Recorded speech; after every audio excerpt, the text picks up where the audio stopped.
এলাম সকালবেলা। আশা করি আপনারা সকলেই ভালো আছেন, সুস্থ আছেন। আপনাদের ভালোবাসা আশীর্বাদে আমরাও ঠিকঠাক আছি। শুভ সকালে শুভেচ্ছা আর ভালোবাসা। চলে এসেছি জলখাবারের পর্বে। এই গরম গরম পরোটা আর আলু দিয়ে মটর দিয়ে তরকারি কালকে ভিজিয়ে রেখেছিলাম। এটাই হচ্ছে সকালের আজকে খাবার। এরপর দুপুরে রান্নাবান্না আছে,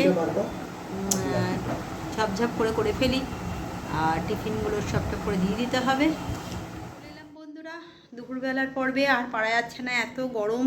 তার মধ্যে সব কিছুই করতে হচ্ছে। না করে ফেললাম, ভাত করেছি, এখানে দই মাছ করেছি, টক ডাল আম দিয়ে করেছি, এখানে আলুর ছকা করেছি যেটা দারুণ সুন্দর মাখা হয়েছে। এখানে হচ্ছে ঢ্যাঁড়স ভাজা আর আলুর খোসা পোস্ত দিয়ে ভেজেছি। এটা খুব পছন্দের খাবার একটা।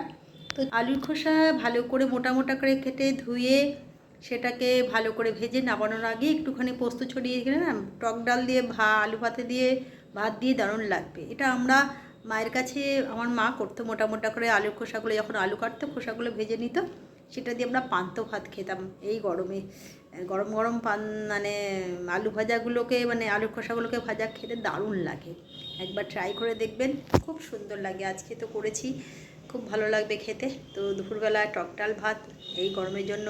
এখন প্রায় টক ডাল করবো, চাটনি করব। চাটনিটা কালকে করেই রেখেছি, ফ্রিজে আছে। তো চলুন, শুভ দুপুরের শুভেচ্ছা রইল। গেছিলাম বন্ধুরা পড়াতে, পড়িয়ে এলাম, প্রচণ্ড গরম। তারপরে হ্যাঁ, না না, বন্ধু বলতে গেলে বন্ধুরা পরে বলেছি। তো চলুন, সব বন্ধু আর বন্ধুরা তো একই ব্যাপার। তারপরে বাড়ি এলাম, সন্ধ্যে হয়ে গেছে, যেটা নিয়ে চা নিয়ে চলে এসেছি। আজকে একটু দুধ চা খাচ্ছি এবং তার মধ্যে সরও দিয়ে দিয়েছি। ইচ্ছে হয়তো রোদের চা, মানে র চা খেতে খেতে আর ভালো লাগছে না। তো চলুন, শুভ সন্ধ্যা, অনেক শুভেচ্ছা রইল।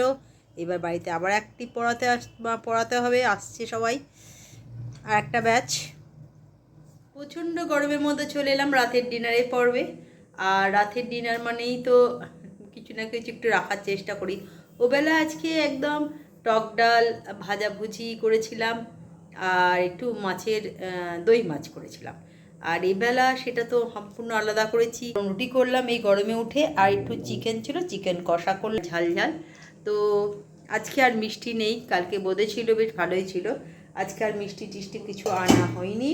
আজকে যেটা আছে সেটা তো দেখালেমই তো। আর গরমটা প্রচুর আছে, পড়িয়ে উঠে রান্না করাটা খুব কষ্টকর। একটুখানি গিয়ে বসলাম, জিরোলাম, তারপর এলাম রাতের খাবার দেওয়ার জন্য। তো চলুন, শুভরাত্রির অনেক শুভেচ্ছা ভালোবাসা দিয়ে ব্লগটা শেষ করলাম। কালকে একটা নতুন ব্লগ নিয়ে নতুনভাবে হাজির হয়ে যাব। গুড নাইট, শুভরাত্রি।